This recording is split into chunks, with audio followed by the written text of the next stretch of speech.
আমরা ভারতকে আমরা বলছি আপনারা সতর্ক হন।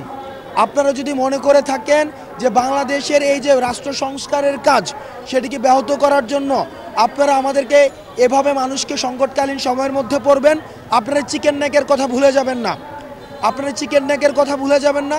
আমরা বিশ্বাস করি পারস্পরিক সম্পর্কের মধ্য দিয়ে, সহযোগিতামূলক সম্পর্কের মধ্য দিয়েই হচ্ছে উন্নয়ন সম্ভব, অগ্রগতি সম্ভব।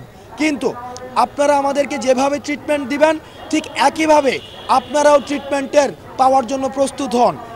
আমাদের সাবেক স্বরাষ্ট্রমন্ত্রী বলেছিলেন যে পিঠ দেখানোর সময় শেষ হয়ে গিয়েছে, এখন আমাদের বুক দেখানোর সময় এসছে। সুতরাং আমাদের এই অসম যে সম্পর্কটি ছিল সে অসম সম্পর্ক বিগত সরকার শুধুমাত্র ক্ষমতায় টিকে থাকার জন্য করেছে। আমরা সমতার যে সম্পর্কটি, এই সমতার সম্পর্কটি আমরা প্রতিষ্ঠা করতে চাই। সুতরাং ভারতের বর্তমান আমাদের সাথে যেই যে আচরণ করবে সেই আচরণ নির্ধারণ করবে ভারতের সাথে ভবিষ্যতে আমাদের কেমন আচরণ হবে। ভারতের প্রত্যেকটি আচরণ, বর্তমানের আচরণ আমাদের ভবিষ্যতের ভারত বাংলাদেশের আচরণ নির্ধারণ করবে।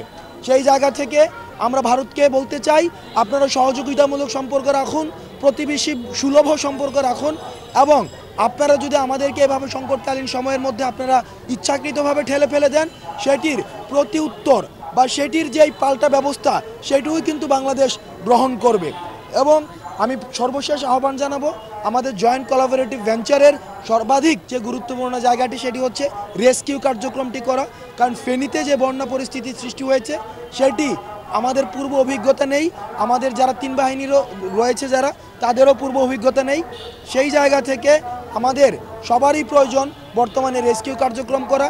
ফেনী জেলা প্রশাসক, নোয়াখালী জেলা প্রশাসক কাছে আমাদের আহ্বান থাকবে আপনারা যেই জায়গাগুলোকে আপনারা আশ্রয়স্থল হিসেবে ঘোষণা করেছেন সেটিকে আপনারা মাইকে ঘোষণা করে দিন, যাতে করে যারা শহরমুখী হয়েছে শহরমুখী হয়ে গিয়েই যেন তারা ওই আশ্রয়স্থলগুলোতে উঠতে পারে।